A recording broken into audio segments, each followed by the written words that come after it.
నందు ప్రియమైన దేవుని బిడ్డలందరికీ శుభాభివందనాలు తెలియజేస్తున్నాను. ఆయుష ఆరోగ్యాన్ని ఇచ్చి ఉదయకాలంలో ప్రభువు స్తుతించు భాగ్యాన్ని దయచేసిన దేవునికి స్తోత్రం కలుగును గాక. అంధకార స్థలములలో ఉంచబడిన నిధులను, రహస్య స్థలములలోని మరుగైన ధనమును నీకు ఇచ్చేదను. యెషయా గ్రంథం 45:3 ప్రార్థన. కృపగలిగిన మా తండ్రి, దయగలిగిన ప్రభా, ఈ ప్రార్థనలో ఏకీభిస్తూ నేను స్తుతించుచున్న నీ బిడ్డలకు నీ వాగ్దానం స్థిరపరచండి నాయన.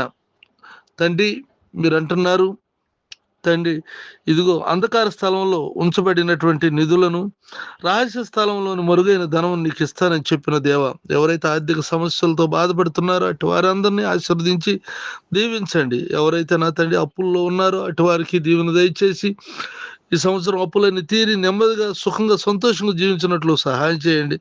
ఎవరైతే నా తండ్రి నాయన కృంగిపోయి ఉన్నారో వాళ్ళని లేవనెత్తండి. అలాగే ఈ ప్రార్థనలు ఏకీపిస్తున్న నీ బిడ్డలు నేను వారు చేస్తున్న వ్యాపారం, వ్యవసాయం, ఉద్యోగాలు, చదువుల్లో నువ్వు తోడుగుండి సహాయం చేయండి ప్రభా.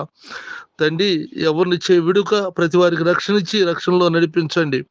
దాచబడిన నిధులను ఇచ్చే దేవుడవు నీవే, వాగ్దానం నెరవేర్చే దేవుడవు నీవే కనుక నమ్మకమైన సాక్షులుగా ఉంటూ సహాయం చేయండి. వివాహాలు కావాల్సిన బిడ్డలకు మన సంబంధాలు సమకూర్చి వివాహాలు జరిగించండి.